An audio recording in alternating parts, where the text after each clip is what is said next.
Rena had always loved old furniture. She liked to imagine the stories behind the antique pieces she collected. So when she found an intricately carved wooden bed frame at a local thrift store, she didn't hesitate to buy it. It was sturdy, with faded but beautiful designs etched into the headboard.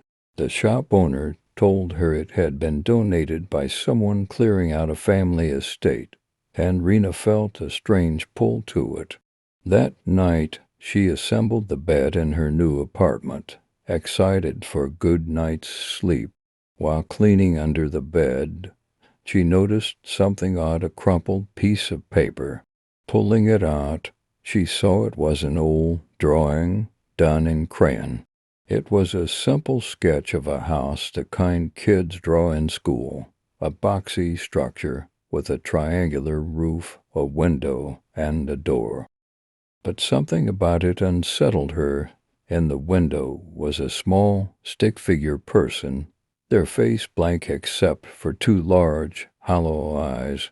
She chuckled nervously. Kids draw weird things sometimes, she thought, tossing the paper aside. That night, as she settled into her new bed, Rena couldn't help but think about the drawing. Who had drawn it? And why was it under the bed? These thoughts swirled in her mind, making it hard to fall asleep. Finally, exhaustion won, and she drifted off. Around 2 a.m., Rena was jolted awake by a soft, rhythmic tapping sound. Her heart pounded as she lay in the darkness, listening intently. Tap, tap, tap.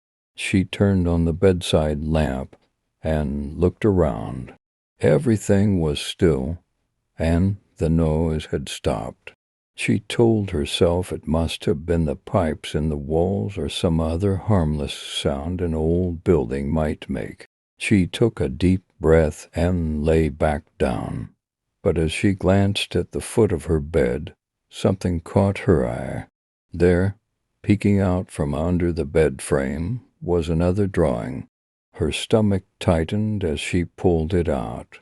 It was the same house as before, but this time the stick figure was no longer at the window.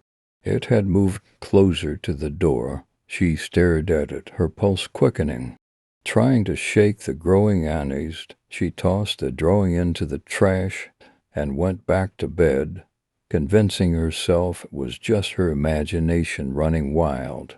The next morning, as she was getting dressed, she noticed something unsettling, another drawing under the bed. This time the figure was at the door of the house. It was as if it was inching closer with each new sketch. Rena's hands trembled as she picked it up.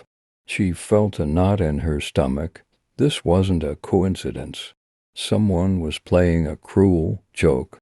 That evening, Rena couldn't relax. Every creak, every gust of wind outside made her jump.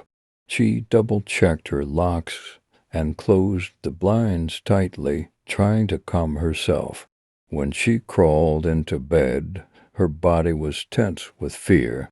The apartment felt wrong, like something was off, something she couldn't quite explain. At 3 a.m., she woke again to the same tapping sound, but this time it was louder, more insistent. Tap, tap, tap. Rena's skin prickled with dread. She grabbed her phone and turned on the flashlight, scanning the room.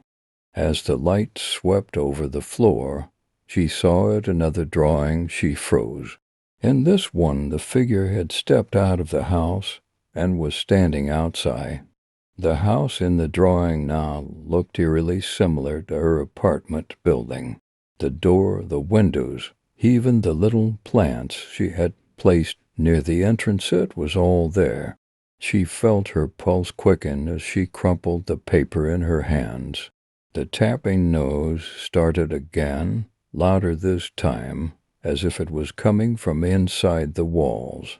She checked the hallway, the living room, even the closet, that everything was as it should be. Yet the apartment felt heavy, like an invisible weight was pressing down on her. Desperate, she called her friend Priya, her voice shaky as she explained what was happening. "It's probably just some kids messing with you," Priya said, trying to reassure her. "Come stay with me tonight. We'll figure it out tomorrow." Rena grabbed a small overnight bag, throwing in some clothes and essentials. She made her way to the front door but stopped dead in her tracks.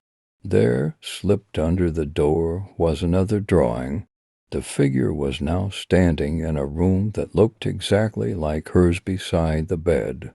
Heart pounding, Rena bolted from the apartment, her breath shallow as she raced to her car. She drove to Priya's place in a blur of panic. Once there, her friend calmed her down, assuring her it was just her mind playing tricks after moving into a new place. Rena wanted to believe her, but something deep inside told her it wasn't that simple.